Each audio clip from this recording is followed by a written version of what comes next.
Hey everybody, welcome. We're going to give it a minute or two to allow folks to come in from the waiting room and settle in.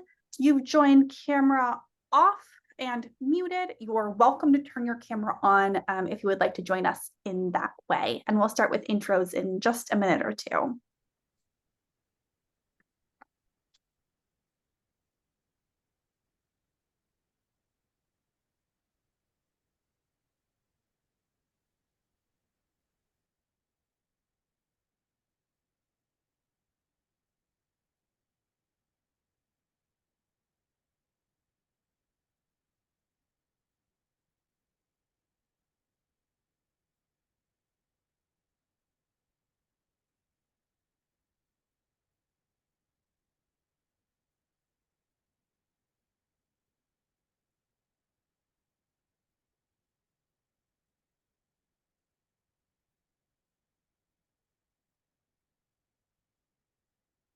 All right, so it looks like a good amount of us have settled in. I'm sure people will still keep coming in, but to honor everybody's time who's here, we're going to get started.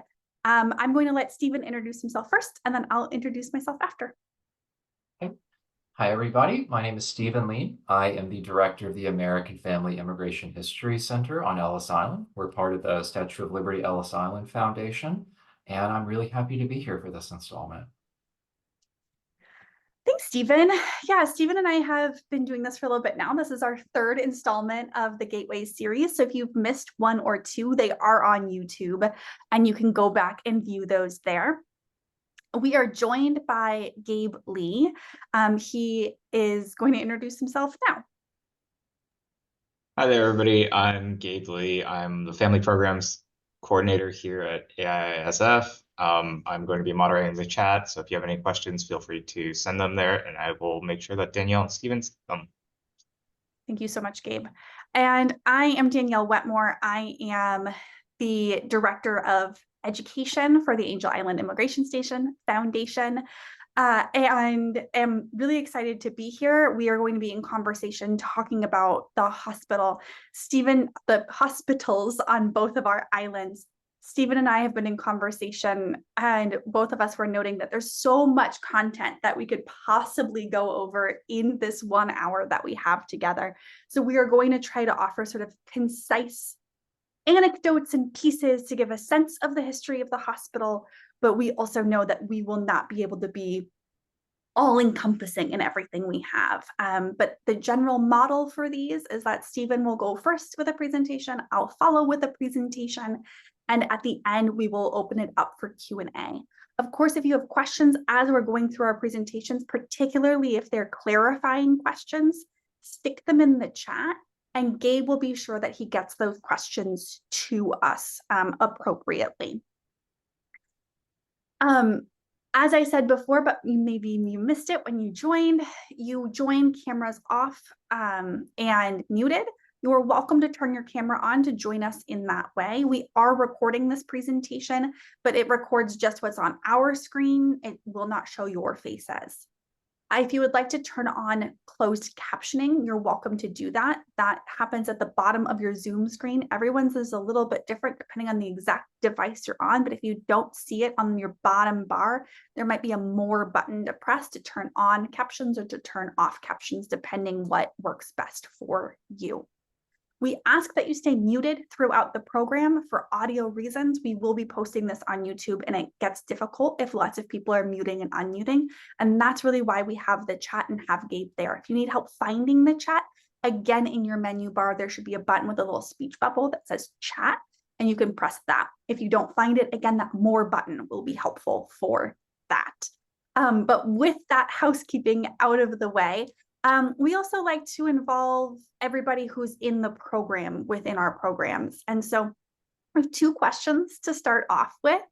We're going to start with I think a really easy question, which is, have you been to Angel Island or Ellis Island? Or if you haven't been to either island, you can say neither, and we'll hope to see you in the future.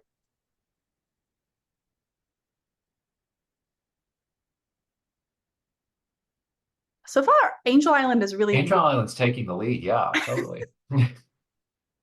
That rarely happens. Oh, I am there's one feeling, Ellis Island. Hi, hey. I've been to Ellis Island. Yeah. I can't answer the poll because I'm running the poll. But that's a rare occurrence for us in our talks. I often go places and we got lots of Ellis folks. So I'm going to end poll just so that everybody can see it. Yeah, so excited that we have so many folks who have been to Angel Island. We hope that you come back and continue to be in conversation with us. And if you can get to Ellis, amazing too. But we also know that both of our islands are geographically difficult to get to. And that's one of the reasons we do these events. All right. My next poll. Oh, thank you, Gail. Gail's been to both islands. Oh, amazing. Me too. Yeah. I have not been to Angel Island yet. Shame on me, but I'm getting there, I promise. So this question doesn't have right or wrong answers. It's just to get us in a sense of how we feel when we go to the doctors or to the hospital. So thinking about maybe physical feelings, maybe emotional feelings. I'll stop talking for a second to give everybody a moment to consider.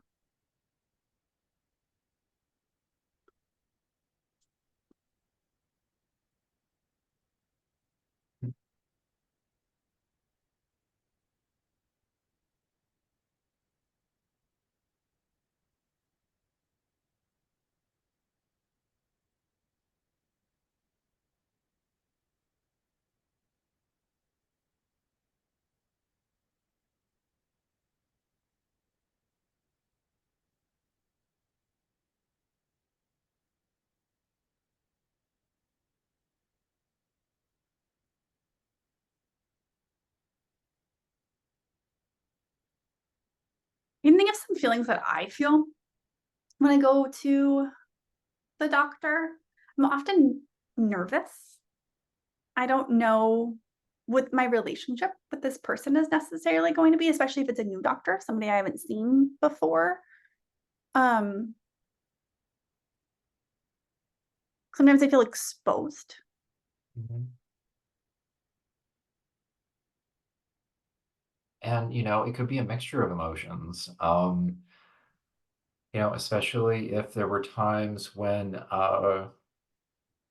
you maybe couldn't afford healthcare or couldn't afford the sort of healthcare that was most adequate to you, but now you can. And so maybe you're like, well, at least I have a doctor in my neighborhood or in my city that I can go to, that I can get some kind of diagnosis that I can trust. People place a lot of trust in doctors, but at the same time, there's that it's called white coat syndrome, where our pulse goes up, our blood pressure goes up when we see a doctor. So it's this weird sort of trust, distrust dichotomy there too. So not only are there no wrong answers, but there's a lot of answers that could be right, like at the same time. Yeah, you'd be nervous about the cost. Absolutely, you would. Absolutely, I am usually. So yeah. Yeah, I know I am. Yeah, it looks like we've got lots of different emotions going on for folks. Yeah,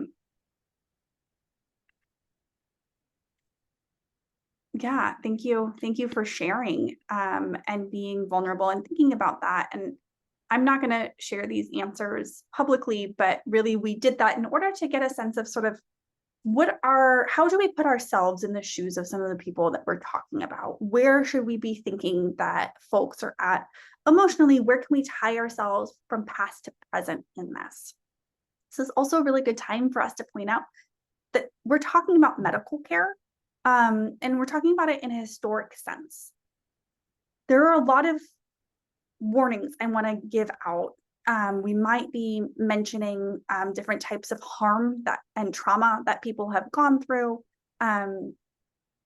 different types of belief or disbelief, discrimination, racism, absolutely. And so if this topic is difficult for you and you need to step away, please do that. Please take care of yourself in that way.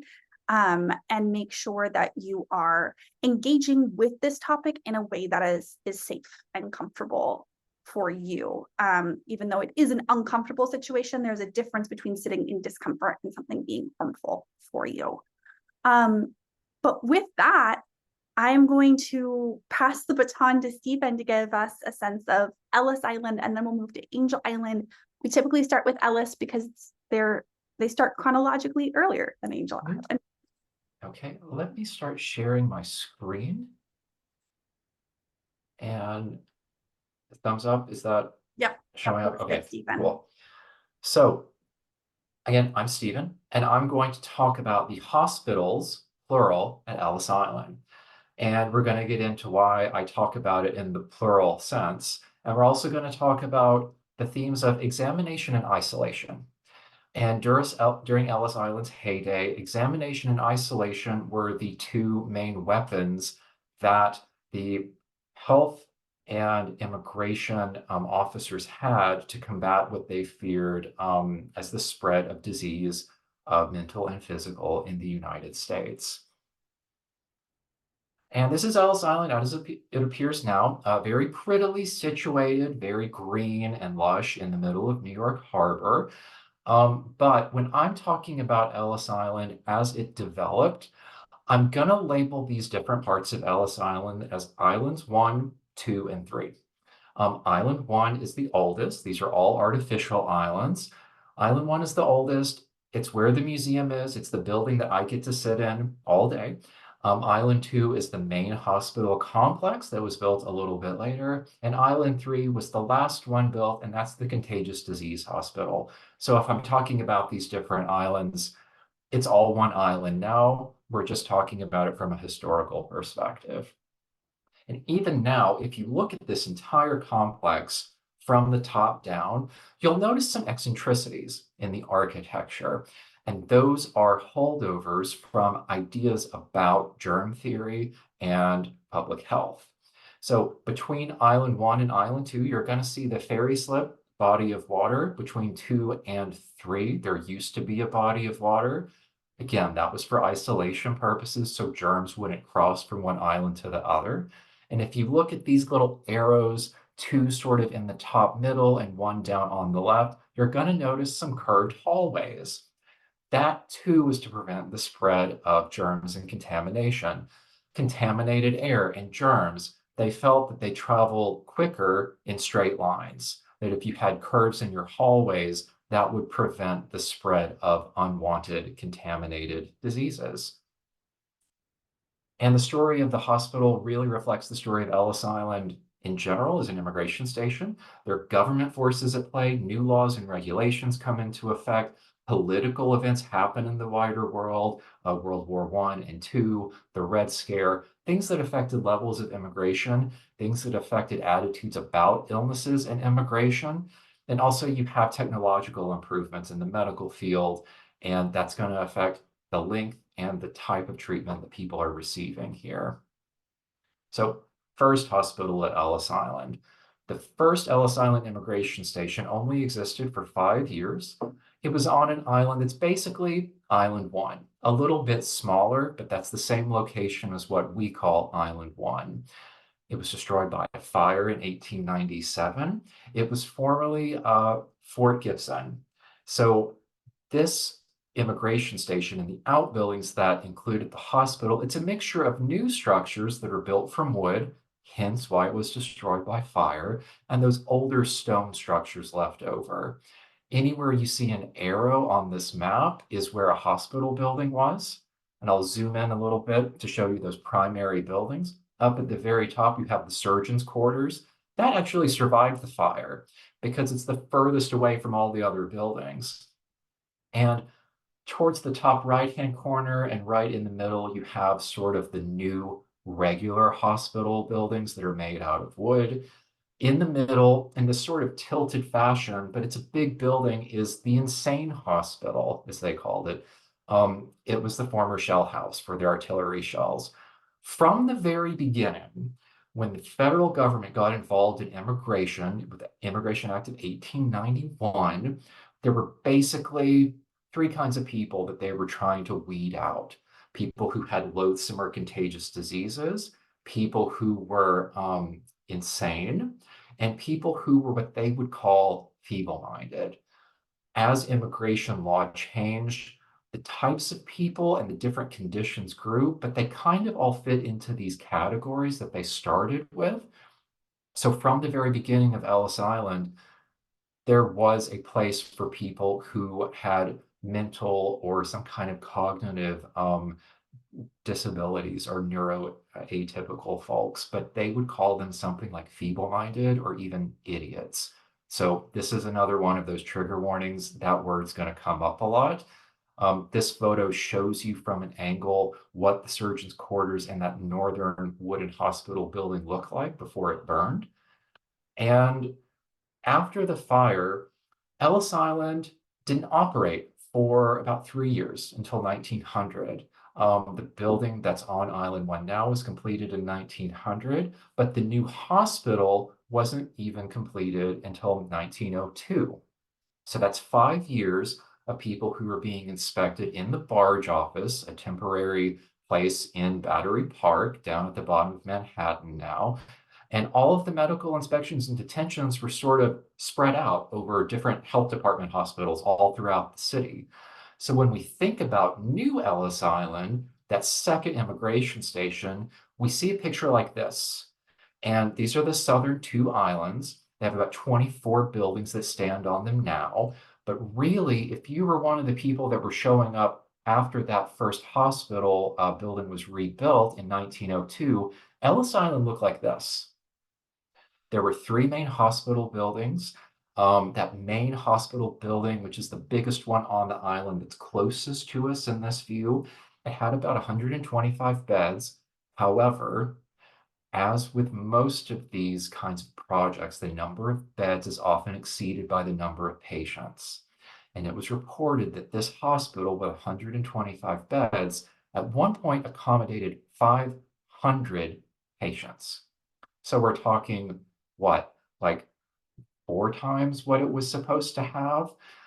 There was an outbuilding where you had a powerhouse, laundry facilities, disinfectant facilities, and then all the way at the end of this island, you had the surgeon's house, which no longer exists, but when it did, it was very well appointed for the chief surgeon of Ellis Island. Later on in its life, it was changed into dormitories for the male nurses and called the nurses' cottage, but this is what it would have looked like. And when we get a little bit further, we hit that big peak year of Ellis Island immigration, 1907. Over 1 million people were inspected on site here on Ellis Island.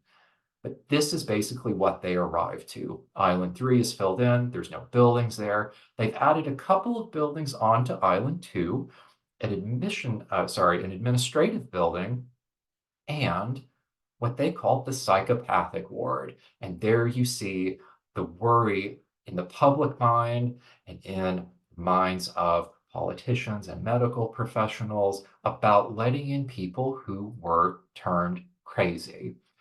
As you can see from these numbers from official immigration reports, the number of people who were classified as insane or suffering from idiocy is quite low. When you consider that hundreds of thousands of people were being processed for immigration, we're talking a handful of people here.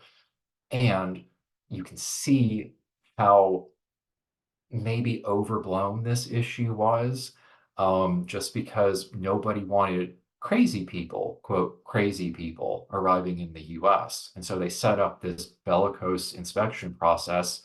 Not that many folks were caught in that net. But if you were in the psychiatric ward, you would have been treated a little bit differently. You can see from this picture, not least of which, you would have bars on the windows of your detention room. That is not present on any other hospital building. Also, something else that came a little bit later on Island number 2 is the Red Cross building. And this building was for ambulatory patients who were not deemed dangerous or acutely contagious. This is a place they can meet up with social workers. They had a librarian. You would celebrate all those great patriotic holidays like Thanksgiving and Washington and Lincoln's birthday. And there were religious services for Christians and Jews, weekly films, talent shows.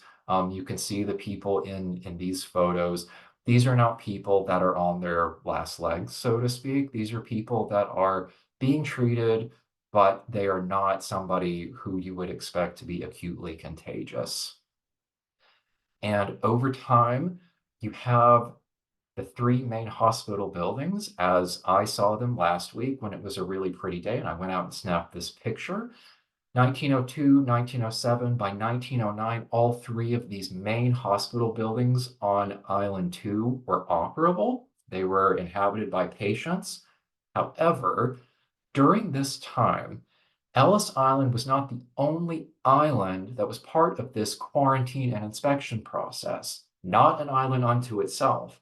If you look at this map from 1906, there are some arrows at the bottom. Ellis Island is at the top. The bottom two arrows are for Hoffman Island and Dix Island.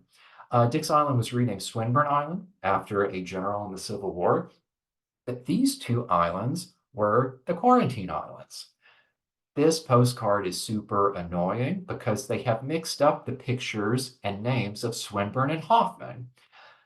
The middle picture is actually Hoffman Island. It's about 11 acres, maybe like half the size of what Ellis Island is today. The bottom picture is Swinburne Island. It's about 4 acres. You can still see these two islands from the Jersey Shore, from Staten Island, but they're flattened. They are basically ruins and the public can't get to them. At different points in time, these buildings were used as quarantine. And from 1909 to 1911, even the people who were considered infected with contagious diseases were dropped off at these islands. And that makes sense to me. But the reason why we don't know a lot about them is because the folks who were here are not counted among the hospital population of Ellis Island.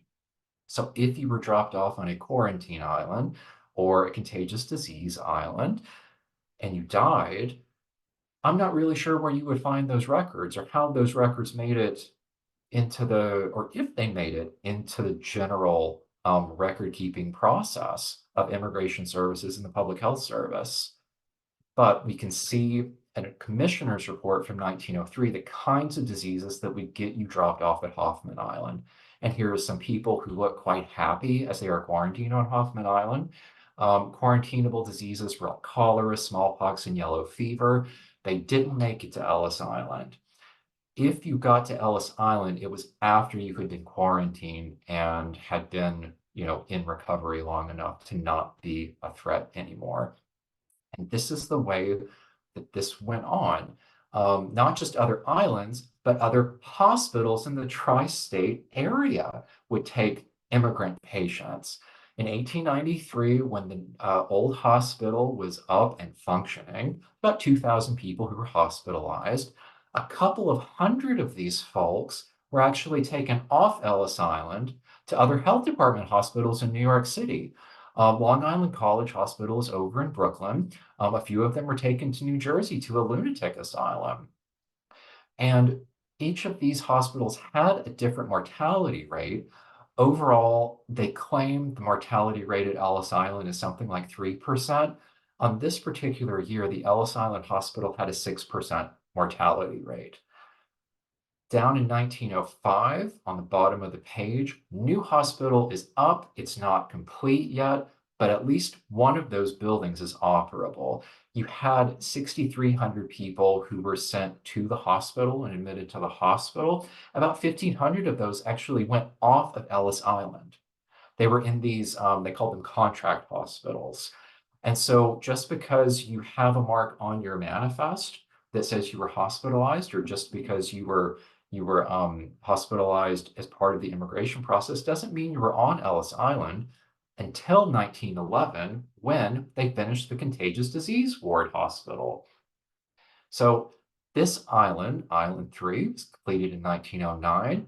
It wasn't occupied by patients until 1911 because they had some contractual problems with the vendors who were trying to provide electricity and lighting, which is those of us who deal with government construction process. This is not a surprise to us that sometimes those contracts run a little bit over schedule.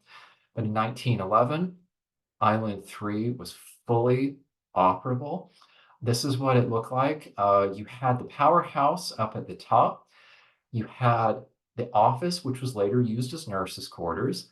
Almost as hard to find places for employees to stay as it was to find places for patients to stay sometimes. So they converted the office to nurses' quarters later. The mortuary is up there. It was later called the Animal House because they changed it into a facility where they used animals as part of medical testing. In 1935, I saw an expenditure report where they ordered 48 guinea pigs to be brought to Ellis Island for use in this kind of medical testing. You have what were called the measles wards, and that's a little bit misleading. It could be things like diphtheria, chickenpox, any kind of contagious disease. A lot of children were in these wards because when you think about it, that's the kind of life stage you're in when you get exposed to these things for the first time. You have an administration building and kitchen, and at the very bottom, you have these isolation wards that have curved hallways as an added layer of protection from that bad air getting out and mixing with the good air in the corridor. And you also have more staff housing down there at the very bottom. All of these buildings are connected like with a spine of a corridor. This is what that corridor looks like when you're standing at one end of it looking down. And for each island, Island 1, 2, and 3 always had their own source of power, their own laundry, their own kitchen, their own housing for employees. Ellis Island and the hospital here was basically like concentric circles, bubbles inside bubbles. Ellis Island was isolated from the city, and each island could be contained unto itself. And we're going to see in just a moment that the isolation wards could be contained even further. This is what a measles ward looked like, the building on the left. And the building on the right is the office where they did house a medical lab. So as this technology was improving, they're basically looking at bodily fluids and other things that can tell you how a disease is progressing or how a disease is healing. And this is a really good shot of those curved hallways that were protecting all of us from whatever was in the isolation ward. Each isolation ward had its own kitchen inside. So there's another bubble inside the bubble. And the isolation wards were not always full. In fact, the contagious disease ward was not always full. Anywhere between 30 to 130 patients could be on it at any given time, even though there's supposedly around 400 or 450 beds available. So at one point, one of the isolation wards was converted to a library for the contagious disease hospital, similar to the Red Cross building for Island 2. These books were donated by the public library, but they were not returned to circulation after use. They were burned. And these were books and periodicals that were available in multiple language for a very broad cosmopolitan audience speaking multiple languages. So who did this process and this hospitalization experience affect? For the people arriving in Ellis Island, this was not your first medical exam. You were examined sometimes when you were even buying the ticket, because on every manifest is an affidavit signed by the chief medical officer swearing that you're healthy, because if you were sent back, remember the shipping line had to pay for it. Certain shipping lines were known to be a little bit more lax, and so sometimes people would use that shipping line as opposed to some of the other more reputable ones. Just like more airlines are perhaps a little bit more reputable than some airlines today. I'm not going to list any of them, but we all have the list in our head. If you were a different class of passenger, you were treated differently. Ellis Island is only for steerage class. Unless you were detained for a medical reason, there would be no reason why a first or second class passenger would ever set foot on Ellis Island. So right from the get-go, you are treated differently by class. Diseases are classed differently from each other. And as legislation and technology change, that changes the experience too. If you make it past the quarantine islands, there were 3 classes of disease at Ellis. Class A, they were deemed contagious. They weren't brought into the immigration station at Island 1. They were taken directly to the hospital, probably the Ellis Island Hospital, maybe some other hospital. Class B would be a disease that is not acutely contagious, but could possibly make you what they call LPC, likely to become a public charge, like you couldn't take care of yourself. This could be something like if you were missing an eye, if you were deaf, if you had lameness in one of your limbs, not life-threatening, not contagious, but still something that they would issue a medical certificate for. And then Class C is any of the other miscellaneous things that they might see while you're going through inspection that they would want to pull you inside and make you sit in the detention room for a minute to be inspected further. And depending on what they saw when you were going through this inspection process, they would make notes in chalk on your person, on your clothing, anything from head to toe, from neck, conjunctivitis, senility, hernia, anything that they could see or claim they could see would mean that you would be invited into a detention room. And if you were formerly held, you would get a detention card. So you were staying overnight. You would be on medical hold, like these cards on the right-hand side. And these inspections were not performed by immigration officials. These were performed by the men and women of the Public Health Service, formerly the Marine Hospital Service. The Public Health Service, its role grew over time in terms of the general population and dealing with diseases. In 1891, the Immigration Act put the Marine Hospital Service in charge of inspecting immigrants. And then later immigration laws, like the law of 1917, expanded its power. It operated in a partnership, sometimes a tense partnership, with the Bureau of Immigration, because if somebody were issued a medical certificate, the Board of Special Inquiry could still ignore that medical certificate or overrule it. These are non-medical professionals overruling medical professionals. So you can imagine the kind of tension that caused. In terms of deportations, medical deportations as a percentage exploded during this time. So you go from about 18% at the turn of the century to over 2/3 of them by the beginnings of America's involvement in World War I. And PHS had 3 different divisions: those who would board the ship to inspect first and second class passengers, the line division, gentlemen that you see inspecting people on the right-hand side of this slide, and the hospital division, who would actually work on islands 2 and 3. As immigration patterns grew, staff grew. So eventually, by 1924, you have almost 300 people working for the Public Health Service on Ellis Island. Not all as doctors and nurses, but all of the other sundry things that you need to keep a hospital running, basically. And there was always an eye on keeping some of them trained in the diagnosis of mental disorders. When we talk about the line, when Ellis Island first opened up and when Ellis Island first was rebuilt in 1900, the line was at the top of the stairs in the registry room. It became necessary because the number of immigrants and more efficient the PHS found to move that to the structure that you see on the right-hand side of the slide, sort of the front porch of building the main immigration building on Island 1. And you can see a diagram from 1917 about how this line, this new line, was constructed. You had multiple doctors. So it was really like an assembly line. You had multiple doctors checking for multiple things. You get a general inspection starting with your feet, working all the way up to your scalp. There's a story of a Russian immigrant woman smacking a medical inspector's hand away because he had just touched her feet and her legs, and he went to inspect her neck for goiters and her scalp. And she smacked his hand away, saying, "You didn't even wash your hands or dust them off, but you touched my disgusting feet, and now you're trying to poke around with my face." When you got through that general inspection from toe to head, you would go to another inspector whose only job was to look at your eyes. This is the eye man, they called him. And he would flip your eyelids inside out to check for things like trachoma or conjunctivitis. And you'll notice that this line is sort of a zigzag pattern. You have to make some 180 and 90-degree turns. That's so that they could see you from as many angles as possible. So if you were hiding something on one side, they could spot it.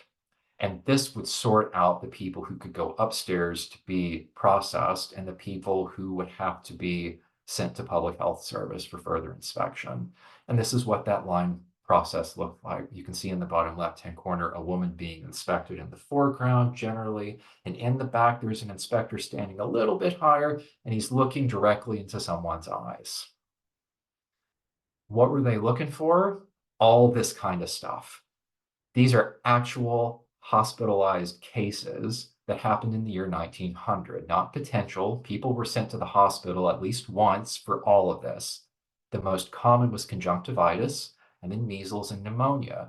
But infancy and old age are on this list as diseases that could send you to the hospital. So whether you just came into this world or you were about to leave and everything that happened in between, you were subject to being hospitalized potentially. The other side of this inspection process is the mental inspection.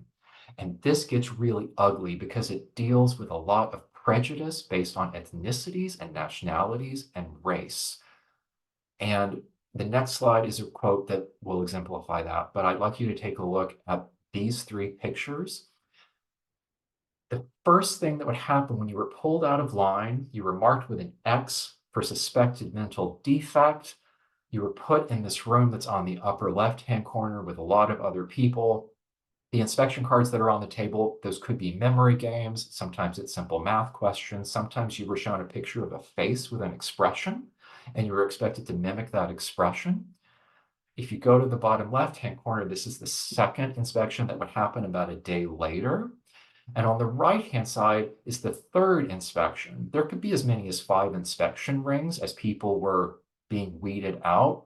What strikes me about this series of photos is that the woman being inspected gets more and more alone with each step of the process. So a lot of the segregation that happened here was by language because an interpreter needed to be present. Inherent in that would be an ethnic and racial segregation as well. If you're only having people who speak Italian in a room, you're probably not going to get that many people of color. So you would be shuffled into the miscellaneous room if you were coming from a part of the globe where not a lot of people were coming through Ellis Island, like Asia or the Middle East or Africa.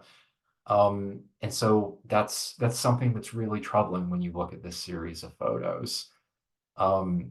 You don't really have to go much further than one of the surgeons who worked on Ellis Island, E.H. Mullen, to look at the prejudices that were inherent in this system, where he says, and I'm going to put on a pompous voice so you get the effect, okay?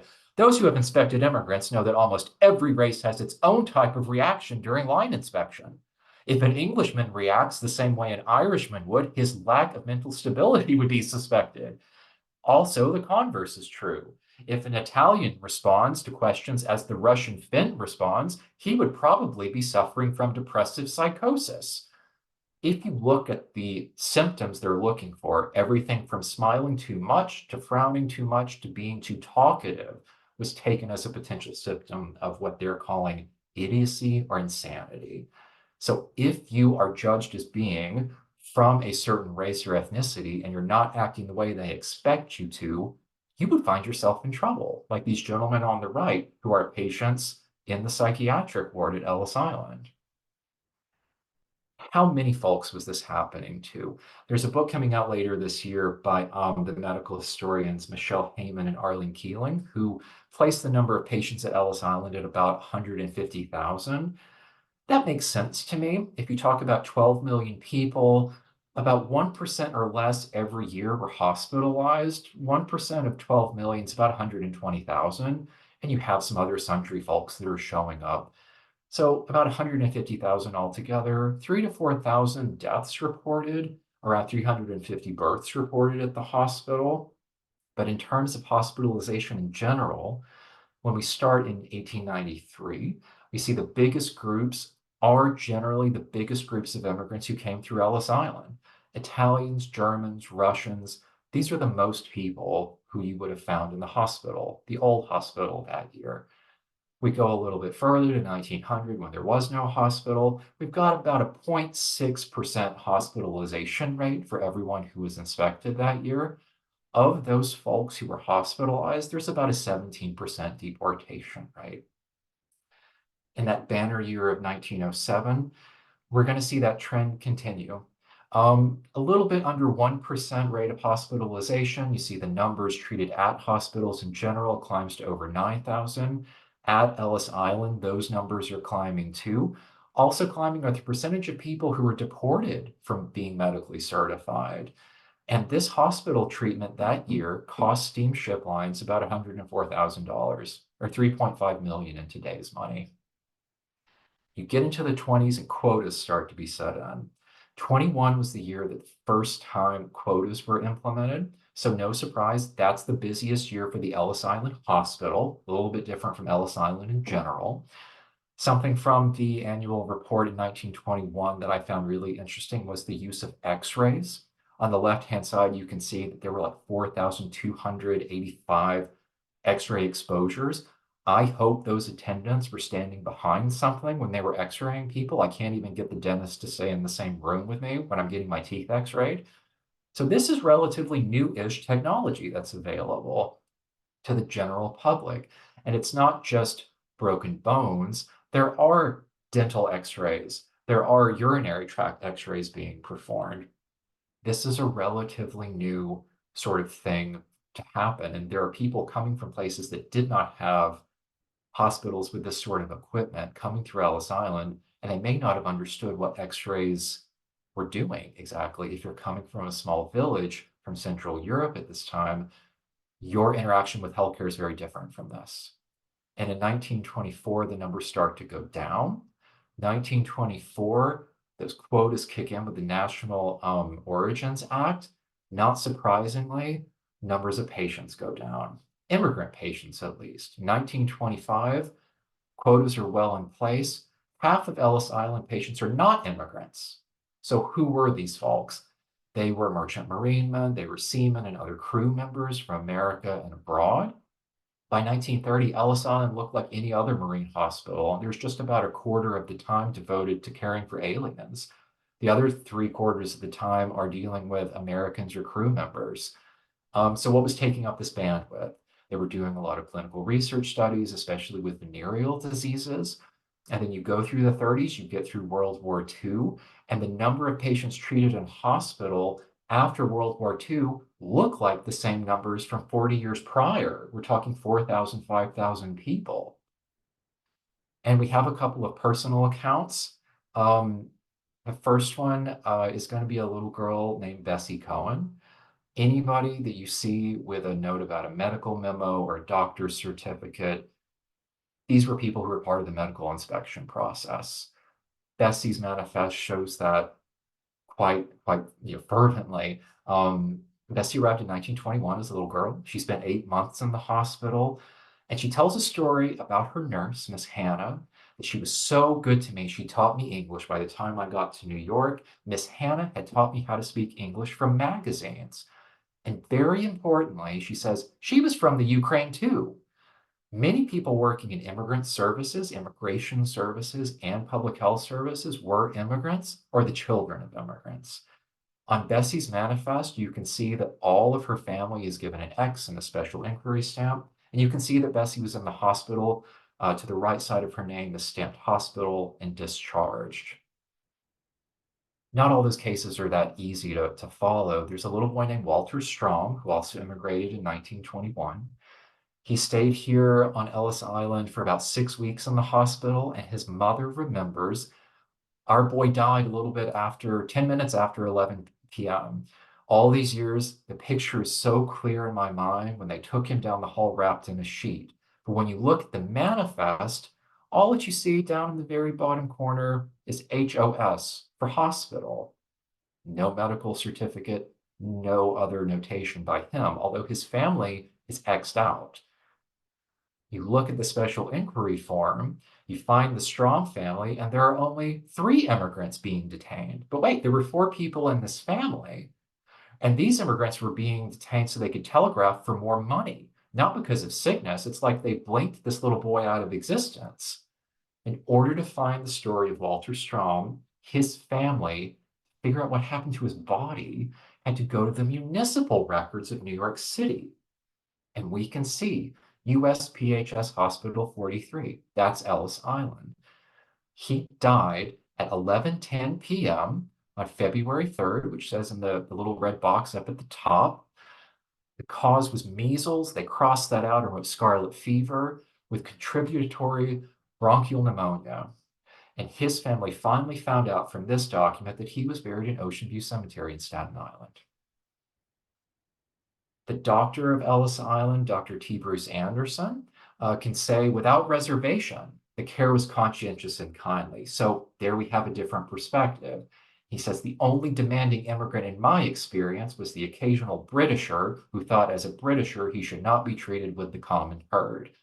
Even amongst patients and immigrants being inspected, there was a hierarchy, a mental hierarchy in place.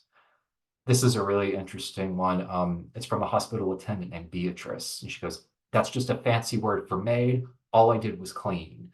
But she tells a very interesting story about being assigned to a ward where there was a child in a bed. The child was an Asian immigrant, and the father would come to visit the child. And that was the only time, probably the first and only time in my life, I got a tip. The father handed me $5 to take good care of the child, and I didn't want it. I got embarrassed and said, no, I'll take good care of him anyway.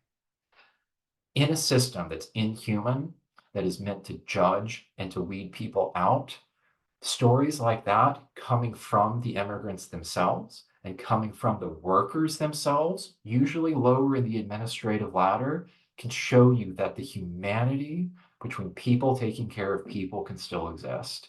And that, it may not count as a silver lining, but it shows me a glimmer of hope about Ellis Island. And I think I've gone way over my time. I apologize, everybody. We are going to go over today. Don't worry, we're not going to stop right in 10 minutes. If you're able to hang around, that's wonderful. If you're not able to, we are recording and this will be on YouTube. But absolutely, Stephen's brought up a lot of things that we see that continue on with Angel Island. And one of those things being these differences in perspectives. You know, what does it mean when you read something from a medical professional and their point of view, and somebody who went through the system? And oftentimes they don't match. Sometimes they do, but oftentimes the perspective on this experience is different. So I am going to jump into Angel Island. And so again, as just a transition between our two islands, the medical system at both the islands is run by the same places. It is one medical system that is running both of these immigration stations from the medical perspective. It was the Marine Hospital Service in 1912. That becomes the U.S. Public Health Service. And it's important from their perspective to test for fitness and disease. And just thinking about nationally what this looks like. In 1913, 57% of all immigrant exclusions nationwide were medically based. So 57% of the reason why immigrants were told, no, you're not welcome here, is through medicine.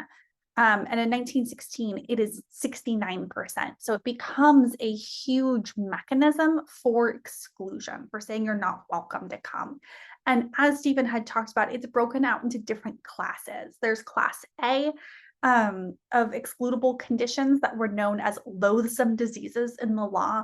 That includes things, it depends on the exact year, these things change over time, but it includes things like trachoma, tuberculosis, syphilis, gonorrhea, leprosy. There are class B exclusions, and those are the ones that are likely to be LPC concerns, concerns that you won't be able to pay for yourself. And the argument from anti-immigrant activists was that they would be on the burden of taxpayers, that the government would have to pay for them. So that would be reason to exclude folks. Excuse me, I just got a little dust. And so situating us also on an island, this is also a postcard. Postcards turn out to be really useful historical documents, is a view, sort of a bird's eye view from the hill of the immigration station. So we see that there are lots of buildings that are built up here, but it's not the same as Ellis Island. So Angel Island is physically bigger as an island and also a natural island. But the immigration station does not take up as big of a footprint. It doesn't have as many buildings or process as many people as Ellis Island did.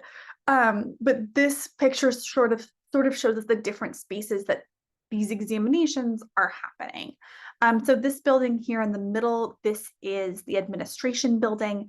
That's where the first intake is happening. That's where the first medical examinations are happening. Anything past that first medical examination, now that's going to be happening in the hospital building up here. And the detention barracks for men is up here. For women, it's the second floor or part of the second floor of the administration building. And the process of these physicals were also dependent on your identity. So the experience, as I've talked about before on Angel Island, is one of exclusion, segregation, racism, and separation. And so as soon as you're coming onto the island, your families are being separated between men and women, between ages, and also between racial group. And that is happening in the hospital as well. There are physically different spaces in the hospital depending on your identity. There are different doors to enter into the hospital depending on your identity. And so these pictures, this one and the next one I'll share, they are staged pictures. These photos are taken from time to time by people who are allowed in to take pictures, either for government records or for the newspapers, for publicity, whether saying, you know, that we are doing a good job for immigrants or otherwise. There are different ideas about this. But this comes from the annual report, and this one specifically is from 1911. This says the routine primary examination of alien steerage passengers at the Angel Island Hospital usually includes inspection of the stripped body, stethoscopic examination of the chest, aversion, so turning out of the eyelids, a saltatory test for the detection of beriberi, and microscopic examination of the centrifugalized feces. And so part of this exam is absolutely an exam where you can see the stethoscope and there it's a visual examination. But one of the reasons we know that this is a staged photo is because the people in this image are still wearing pants. The men in this image are still wearing pants. This was a nude examination, particularly for the Chinese population, and they were required to collect urinary and fecal samples.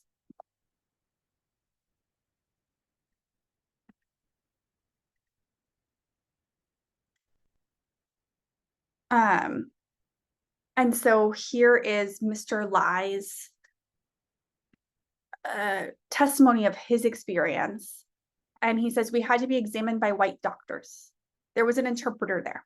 They were very strict. Whatever he said, we all followed in line like in the army. We had to strip. Some who weren't used to that got mad and said, what's the deal? We had to urinate and defecate for them. There were at least 20 of us, and there was a lot of waiting. So something between both of these pictures that we can also see is the ages of these people, right? We have adults, but we also have children that are facing the same inspection and the same scrutiny. And it's also racially bound. So the Chinese immigrants were examined for physical defects, and their body parts were measured often too, because there was an idea that they would be lying about their age. And the idea was that if you measured them, you could prove their age one way or the other.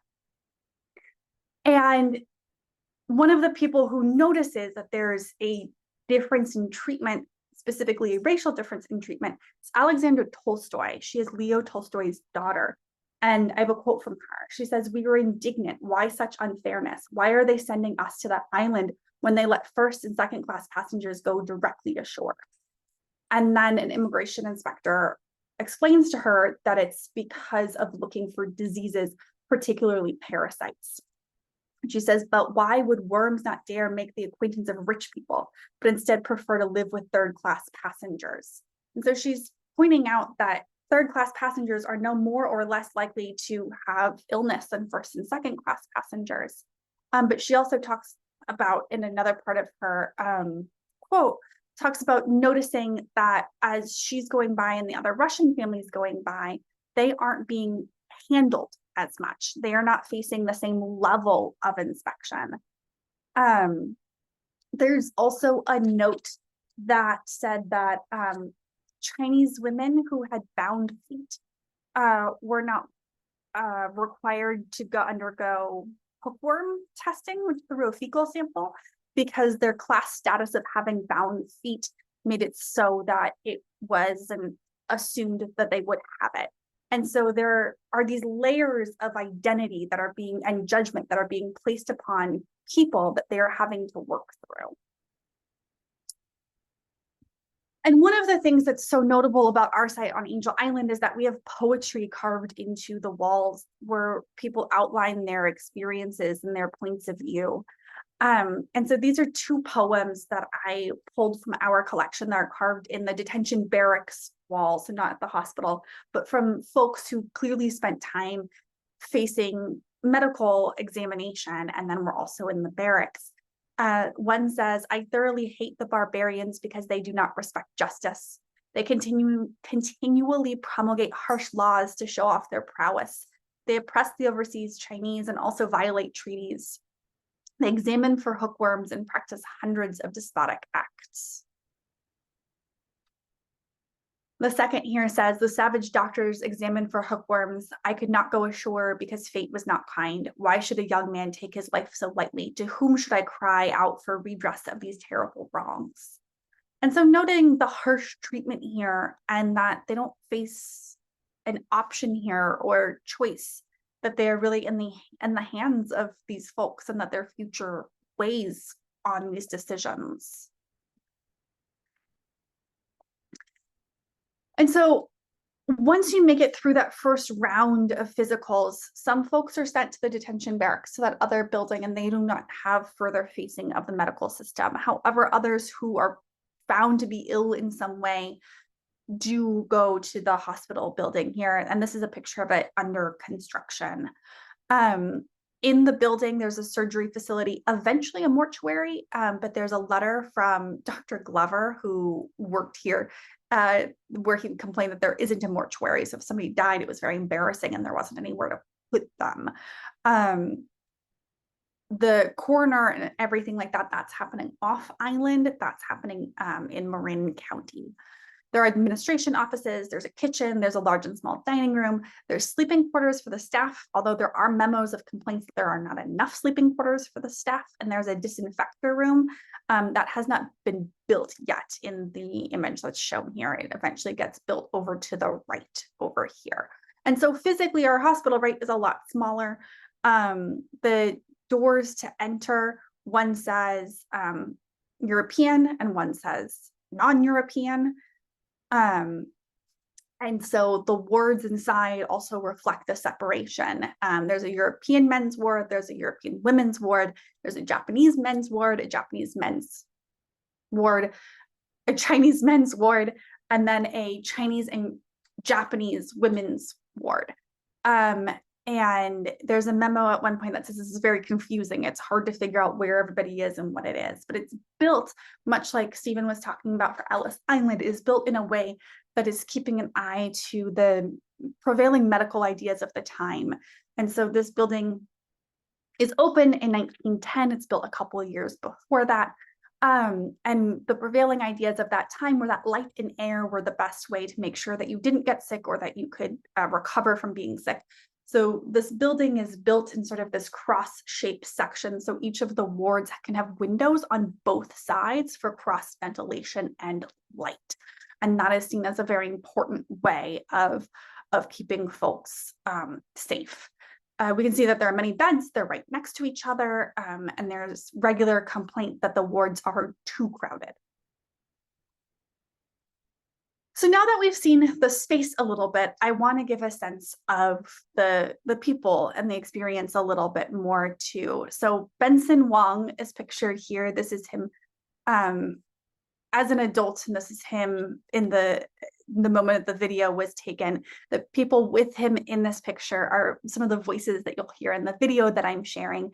But he was hospitalized as a child on Angel Island. He was an 11-year-old boy, and his memory is very much filtered through the experience of being a young kid. And some of the voices that are notable in the video that I will play is obviously Benson himself. This is his son, who you will hear as well.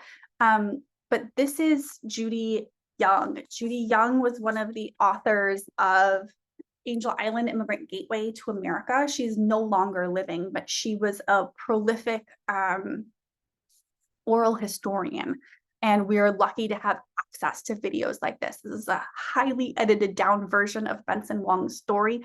We have more information on him on our Immigrant Voices website if you want to dig more into his story and his experience. But I'll let him tell you a bit about his experience being hospitalized on Angel Island.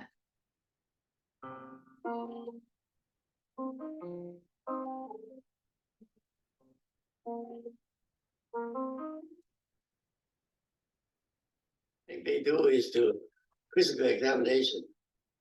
And they notice when you say data, and then they immediately segregate. They don't want me to mix with the other people, detain me on the hospital side instead of with the main building. The main building house about 200-300 people, but on the hospital side, there's about 50 or 60 people, and mostly kids. You did not go at all to the main Bowery. building. You didn't go to the main building. I never did. So they take you right away to the hospital. Yeah. Okay. And I was in the hospital 3 days, and they when you go to bed, they put sulfur in, you know. They really clean out my skin trouble. So could you describe how they did that? Well, first well, there's a lady that takes care of the kids, and I'm one of them. And they have a bed, separate bed, single bed. And then they have just like they make us sleep in between the linen, and then they put sulfur in. And then so in 30 days, really clean me out. So you're saying, was it like a sleeping bag that they Nothing. put you in? Just 2 layers of 2 layers of linen. Oh, okay, so they put you in this bed, 2 layers of linen, Yeah. and they put sulfur all over you? no, except your head. On your body? Yeah. Sulfur. And then they cover you up, Yeah, come here. and you stay like that for 30 days? No. When I go to bed. Only when you go to bed they do that. Yeah. Oh, okay. And they really take care of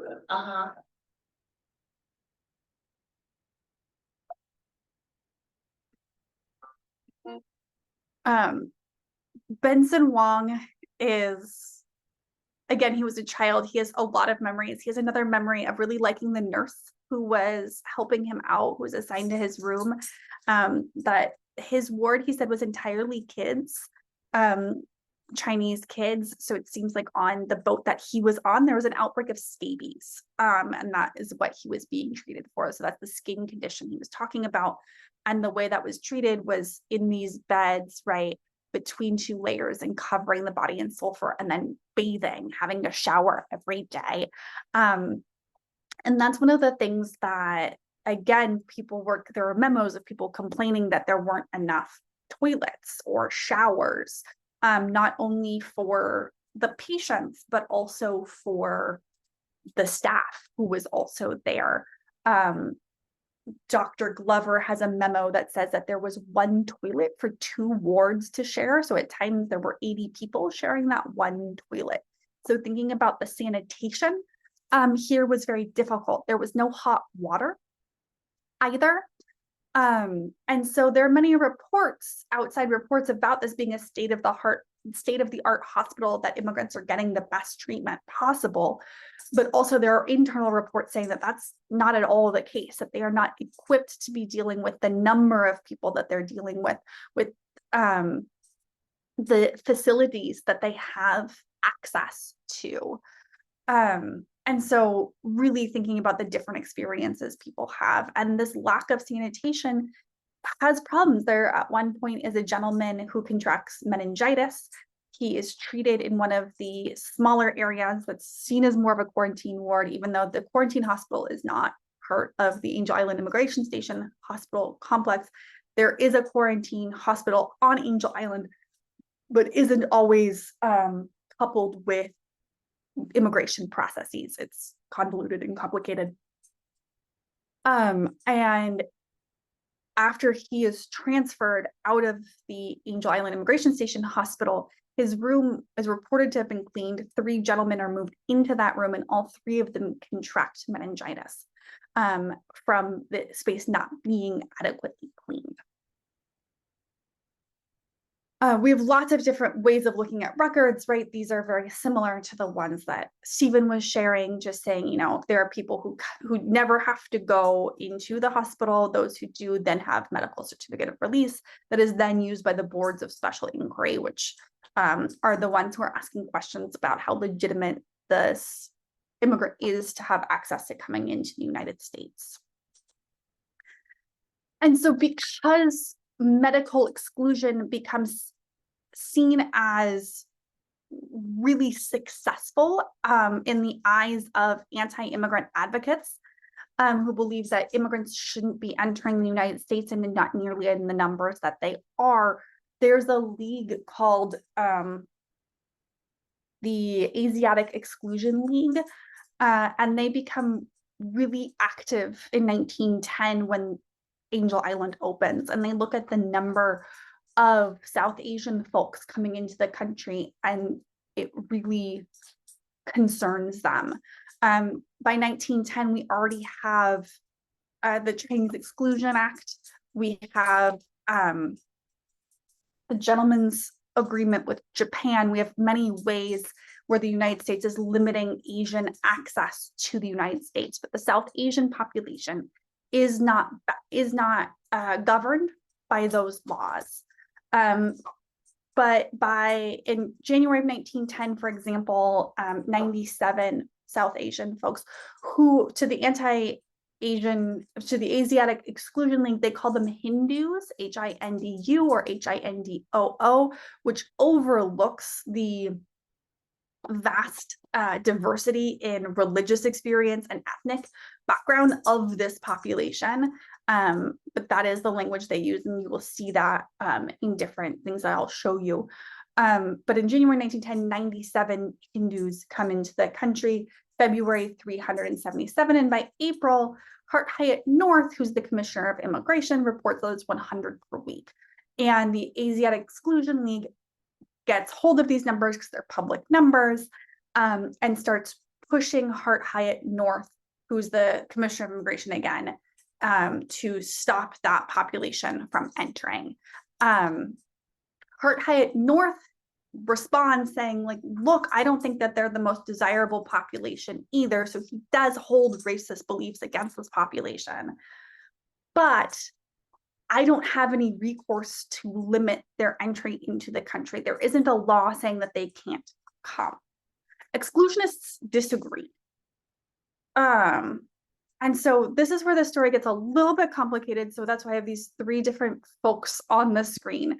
So Dr. Glover, he's the one who keeps saying, like, we need hot water. There should be more toilets in the building, things like that. Hart Hyatt North, he's the Commissioner of Immigration. He's saying, look, the South Asian population, I don't think they're the most desirable to enter, but I don't have a way of limiting them. Frank Ainsworth, he's an immigration inspector, so he's beneath both of these folks on the management list, and I'm going to read a quote from him. He says, these Hindus are highly unassimilable. There are many communities in which they are not wanted. This time will come where the time will come where it will be impossible to find employment in any capacity. So he's saying we should limit them on this LPC charge and the likely to become a public charge, saying that they're unassimilable, and so that's how this isn't going to work. What ends up happening is this becomes a whole public thing. The newspapers are all over the place. DC is being called in, so higher ups on the immigration ladder are coming to say things. Hart Hyatt North is suspended because he is not willing to find ways of limiting the access of South Asian folks to enter the United States. When he's suspended, then the immigration inspectors on the ground are finding more and more creative ways to limit South Asian immigration. And the one that ends up working best is that Dr. Glover finds that 65% of South Asian immigrants applying for admission have hookworm. Before this, hookworm was not listed as a Class A disease. It becomes listed as a Class A disease, so automatically excludable. And prior to this, not all South Asian folks were being screened for hookworm. If they seemed sick, they had other symptoms of having hookworm, they would be screened for it. But after this finding, every South Asian individual is screened for hookworm, which means that their feces is collected and it is put under a microscope, and it is searched for hookworm. Hookworm is here, it's the little, well, it's the sort of hook-shaped worms. They named this one based on what they could see when they looked at it. And you can see the numbers of the South Asian population drastically drop off after this because it becomes a useful mechanism for a class of people who already don't want these people to come in, as giving a legally permissible way to exclude them from entering the United States. And this becomes the law of the land after being sort of found out on the ground at Angel Island as a way of excluding this population. That was a lot of information that I tried to sort of fly through quickly. I know it wasn't totally all-encompassing, but I also know we've already gone over time, so I wanted to open it up for the floor for any questions that have come up throughout our presentations.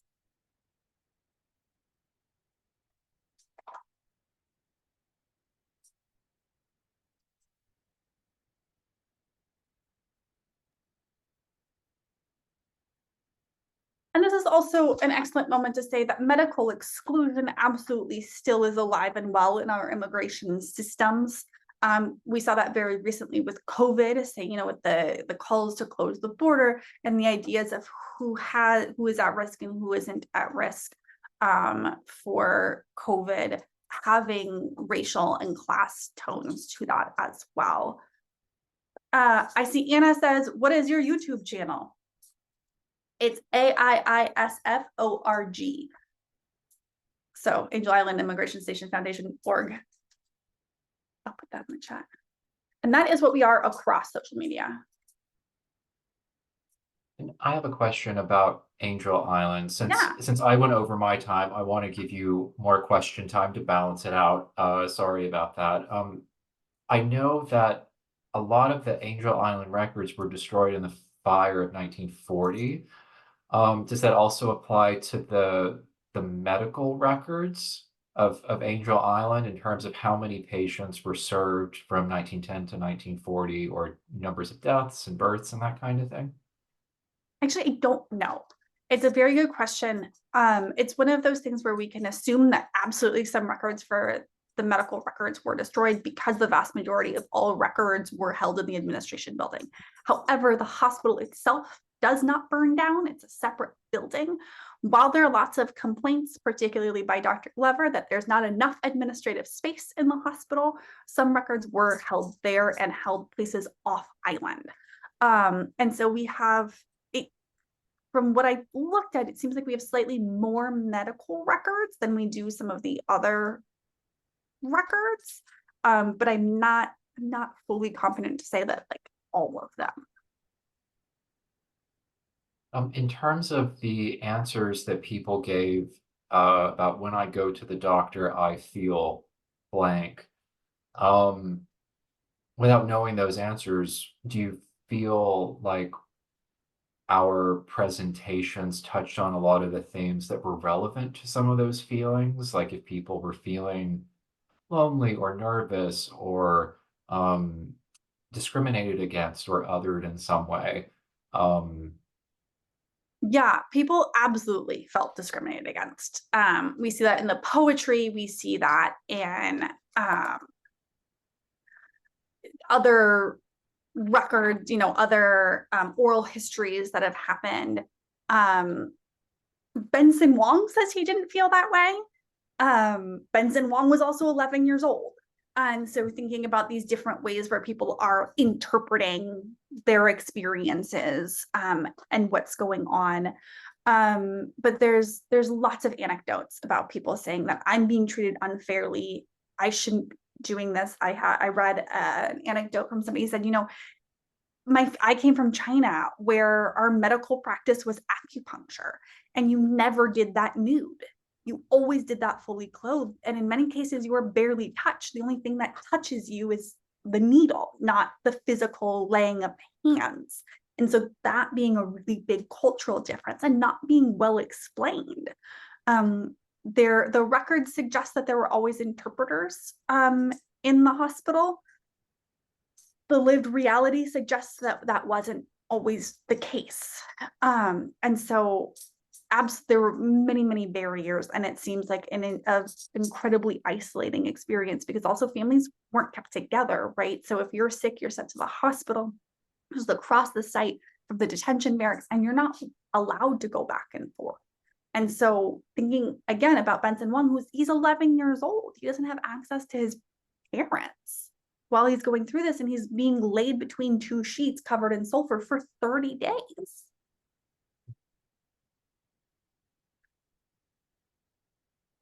And something else that I noticed was, and that I ended my presentation on, that Benson Wong and others that you mentioned, is this, in spite of an inhuman system, there is this very human connection. Like a child wants to trust, patients tend to want to trust, and then you have, doctors, and if there are other medical professionals watching, feel free to chime in about medical ethics determine how you speak to patients and what kind of information or opinions you might be able to share. And that can come off as incredibly cold and distant, but by design, by professional design. Whereas an attendant who just says, all I do all day is just clean, I'm basically just a maid. That left an opening for, at least in Beatrice's case, of this connection with a patient and his father that was visiting. And that was something Benson talked about. And you had another anecdote about children who form this really warm relationship with, and it's like even in these very trying circumstances that's still present. I don't think that's a testament to Angel Island or Ellis Island as they function, probably just a testament to the human spirit that is embodied by immigrants and those who are fortunate enough to know immigrants. Yeah, absolutely. Patricia is noting that we need to remember the Chinese Exclusion Act was in effect. And that's absolutely true. And that's not just true for Angel Island, that's true for Ellis Island as well. There are just fewer Asian immigrants who are going through Ellis Island. Part of that due to the Chinese Exclusion Act, part of that due to geography and how people are moving around the world. But absolutely the Chinese Exclusion Act, as well as eventually in 1970, the Asiatic Barred Zone. All of these things are absolutely impacting the treatment of immigrants in different places. And I mean, we know very well in our records that white immigrants are treated much better than non-white immigrants. And of course, if you look at medical records for the United States, white people are treated better in the medical system than non-white people. And so we see this reflected then and now. And absolutely a continuation of all of these stories. Well, I want to thank everybody for participating, for being here. Thank you for, OC Ronald says, the factual data shows the resilience of these people in spite of the discriminatory practices. Absolutely. I think a lot about the resilience of people and the spirit of people to fight back, to say this is unjust and inhumane and we shouldn't do this anymore. But I'm sad to report that all of this still happens. It just happens in slightly different ways and slightly different spaces. But absolutely need to remember the resilience of humans and the importance of belonging and acceptance across time and space. But Gabe is going to send out after this presentation, probably tomorrow, a survey that we would really appreciate that you fill out. Stephen and I have used these surveys heavily to inform how we go through these, what our conversations are, how we facilitate and organize each presentation. So know that each one of them is read not just by one of us, but by at least 3 or 4 people. And then it's not just going into a black hole of they did a survey so that they can say they did a survey. We absolutely put this into effect. So thank you all so much for being here. I'm going to start sending people to the waiting room. But if you hit leave or end on your screen, I hope you have a wonderful night. Thank you, everyone.